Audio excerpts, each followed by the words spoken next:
જય સ્વામિનારાયણ. આજ તો મને મારી ઋતુના પપ્પાએ કીધું કે ભાઈ મારે વડાપાવ ખા, કારણ કે એની કોઈ ફરમાઈશ હોય જ ને. 13 વર્ષની અંદર પહેલી વાર ફરમાઈશ કરી નહીં, પણ વડાપાવની. મેં તો સારું હાલો, તો પતિ ખુશ તો આપણે પણ ખુશ. તો વયા ગયા સબ્જી મંડી, આવી અને બટેકા સાફ કર્યા, મૂક્યું આંધણ કુકરમાં, અને ક્યાં યાત્રી કે મમ્મી મને ભૂખ લાગી. અમારે તો નાસ્તામાં પપોડિયું જ હોય.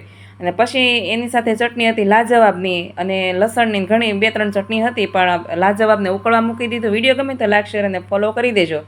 અને મારું આંધણ રેડી છે ને, બટેકા નાખી દીધા, અને બટેકા ઉકળે ને ત્યાં આપણે બીજું પણ બનાવી લઈએ. અને છે લસણ, અને લસણની ચટણી પણ બનાવી જરૂરી છે.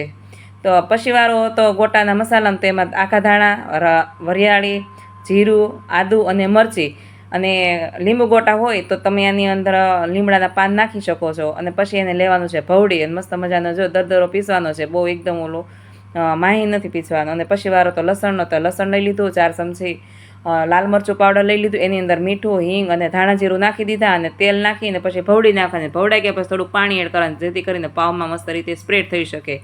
અને પછી શું, મારા ભાભી ત્યાં તો આવી ગયા મારી હેલ્પ કરવા. તો મને કે પટ્ટી તો હોય જ ને વડાપાઉં સાથે, મેં તો હોય જ ને. તો પટ્ટી મસ્ત સુધારી દીધી, એની અંદર લીંબુ ને મીઠું નાખીને ઘડીક રેસ્ટ કરવા મૂક્યા, જેથી કરીને એનો જે ટેસ્ટ હશે ને એ આવે, અને બધું પાણી છે એ બધું મરચાંમાં વહી જાય. ને પછી વારો તો મસાલો વઘારવાનો, તો લઈ લીધું તેલ, એની અંદર નાખી દીધી રાઈ, અને પછી થોડીક હળદર ગોટામાં સારી લાગે છે, તમે નાખો કે નહીં જરા કમેન્ટ કરી દેજો. અને બસ પછી હું આપણે ભવડેલો હતો મસાલો એ એની અંદર નાખી દીધો. અમે ગરમ મસાલો નથી વાપરતા, એની જગ્યાએ મસાલો વાપરી. તમે એકવાર ટ્રાય કરજો તો તમારા ઘરના પણ ગોટાના ચાહક થઈ જાય. આમાં તમે તલ પણ નાખી શકાય છે, મેં આજ નથી નાખ્યા કારણ કે ટાઈમ જ ન હોય. અને પછી એ મસાલાની અંદર બટેકા, ધાણા, મીઠું, હિંગ અને પાણી ન છૂટે એટલા માટે ધાણા જીરું નાખવાનું છે. ને આપણો મસાલો જો કાંઈ ઘટે નહીં એવો બની ગયો હતો. અને પછી નાખી દીધી થોડીક ખાંડ, કારણ કે કાઠિયાવાડી છે, ખાંડ વિનાનું તો ખાવાનું પણ અધૂરું. અને મેં ટેસ્ટ કર્યું તો મને તો બહુ જ ભાવ્યું.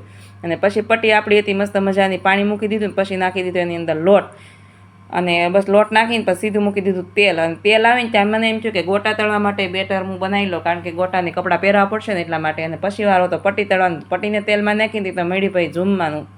અને મસ્ત મજાની તળાઈને આવી ગઈ બારે. આને બહુ ક્રન્ચી ન કરવાની હોય, એકદમ નોર્મલ જ રાખવાની હોય. અને આ ગોટાની રેસીપી મને મારા જીજુએ કીધેલી હતી. એનું વડાપાવનું તમારે ટેસ્ટ કરવા હોય તો તમે યોગી ચોક કૃષ્ણા વડાપાવમાં જઈ શકો છો, કારણ કે આ રેસીપી એની જ છે. અને પછી તો મસ્ત મજાના મારા વડા પણ હતા એ તળાઈ ગયા, અને બધી ચટણી મસ્ત રીતે મારા ભાભીએ ભરી દીધા વડાના. અને પછી જો એને બટરમાં શેકી લીધા. અને મેં તો ભાઈ મોટો મારા પાસે તવો હશે ને, એમાં ભાઈ દુકાન જ ચાલુ કરી દીધી. મને તો એવું લાગ્યું તો મારે દુકાન કરાય કે નહીં જરા કહી દેજો. તો જો હું દુકાન કરું તો તમે ચોક્કસ બધા વડાપાવ ખાવા આવજો ને. યુટ્યુબમાં કાંઈક આડી આવો તો સબસ્ક્રાઈબ પણ કરી દેજો. અને આ બધા બેસી ગયા જમવા માટે. અને બસ એ તો ભાઈ વખાણ કરતાં ઠાયકાની. મને નથી ખબર કેવું બન્યું નહીં, હું તો જે હું એટલે મને કાંઈ ખબર નહીં, મારે તો જે હોય હાલે પછી તો. અને પછી હું અમે બધા ખાઈ પીને મજા કરીને અમે લઈ લીધું કામ, કારણ કે ડાયજેશન કરવા માટે કસરત તો કાંઈ આપણે અવેલેબલ હોય નહીં. સાંજે તો આળસ ચડે કામ કર્યું હોય એટલે. તો મેં મારી દીધા પોતાને, મારી ભાભી વહી ગઈ બિચારી વાડામાં, કારણ કે હું રસોડું કોઈને શેર નથી કરવા દે, વાડો શેર કરા દઈશું. જય સ્વામિનારાયણ.